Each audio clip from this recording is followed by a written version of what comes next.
તો નમસ્તે ગુજરાતી મિત્રો, આજના વિડીયોમાં આપણે ગુજરાતી ફિલ્મ પટેલની પટેલાઈ અને ઠાકોરની ખાનદાનીની મિસ્ટેક્સ વિશે વાત કરવાના છે। તો જો તમને વિડીયો પસંદ આવે તો વિડીયોને લાઇક કરી નાખજો અને ચેનલને સબસ્ક્રાઈબ કરી નાખજો, કારણ કે આપણે આવા જ વિડીયો અવારનવાર લાવતા રહીએ છીએ। તો ચાલો હવે આપણે વિડીયો કરી દઈએ શરૂ। તો ફિલ્મની શરૂઆતમાં જ આ બંને ભાગીને આવતા હોય છે અને તેના મા બાપ પણ તેની પાછળ, પણ આમની હિંમતને સલામ છે। એક તો એ દિવસના ભાગ્યા અને તેના મા બાપ તેની પાછળ હતા, છતાં પણ તે લોકો મંદિરમાં લગ્ન કરવા માટે ગયા। આ સીનમાં આ બંને કઈ રીતે બેઠા છે અને થોડીક જ વારમાં ખબર નહીં તેમની બેસવાની સ્થિતિ કઈ રીતે બદલાઈ ગઈ। આ સીનમાં આ ભાઈની પાછળ કોઈ નથી અને ખબર નહીં થોડીક જ વારમાં આ ભાઈ ક્યાંથી પ્રગટ થઈ ગયા। આ સીનમાં ઘોડીઓ કેટલી સ્પીડમાં ચાલી છે અને ખબર નહીં થોડીક જ વારમાં તેની સ્પીડ કઈ રીતે વધી ગઈ। આ સીનમાં કટાર કેટલી દૂર પડેલી છે અને ખબર નહીં થોડીક જ વારમાં તે કટાર પટેલની પાસે કઈ રીતે આવી ગઈ।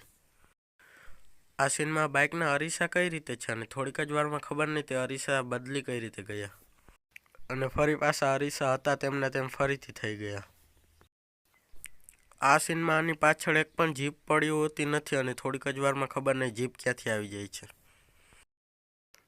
આ સીનમાં પટેલ જ્યારે આને મારે છે ત્યારે તેમની પાછળ વિષ્ણુ સ્ટુડિયો નામની દુકાન હોય છે, જે થોડીક જ વારમાં કે ટેલર્સ કઈ રીતે થઈ ગઈ। આ સીનમાં વિક્રમભાઈ આટલું ધીમું બોલે છે છતાં પણ રાધા મેડમને છેક અંદર સુધી સંભળાય છે।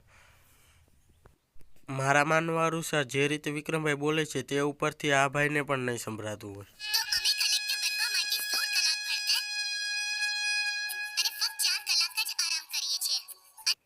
પણ દિવસના તો 24 કલાક હોય ને, તો 16 કલાક ભણતર અને 4 કલાક આરામ, તો બાકીની 4 કલાક શું કરો છો?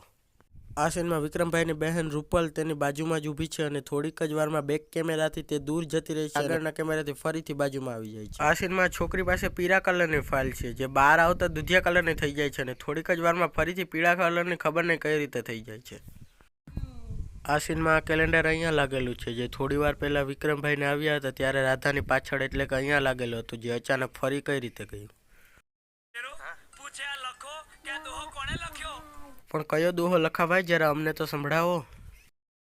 આ સીનમાં લાગે છે આ ભાઈને કેમેરામાં આવવાનો બહુ શોખ છે, એટલા માટે પહેલાં અહીંયા ઊભા છે અને થોડી વારમાં અહીંયા ઊભી ગયા અને ફરીથી થોડી વારમાં અહીંયા આવી ગયા। આ સીનમાં વિક્રમભાઈ અને પક્કાની વચ્ચે ગેપ ખૂબ ઓછો છે, જે થોડીક જ વારમાં વધી ગયો।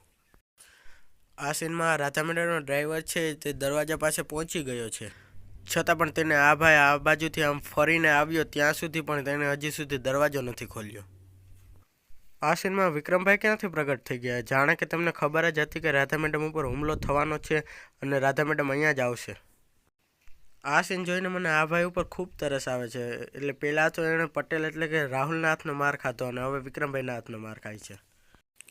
હજુ 2 મિનિટ પણ નથી થઈ અને વિક્રમભાઈના વાળ અને કપડાં અચાનક સુકાઈ ગયા।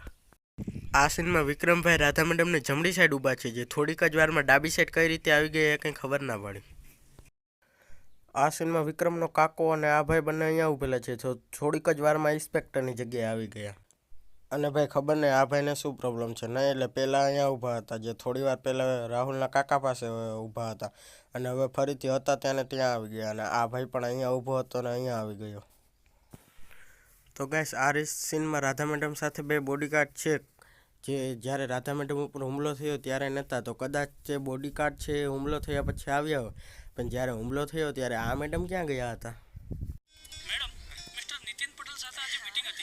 તો ભાઈ અત્યારે ગાડીમાં બેઠા હતા ત્યારે સુધી શું કરતા હતા? ત્યારે કહી દેવું હતું ને કે મીટિંગ હતી, આ ઘરે પૂગીને શું કહેવાનું? પણ એક વખત મને એનાથી જરૂર મેળવજો। આખું ગામ તેને પોતાનો ગણે છે અને ગામના તમામ લોકો તેને પસંદ કરે છે।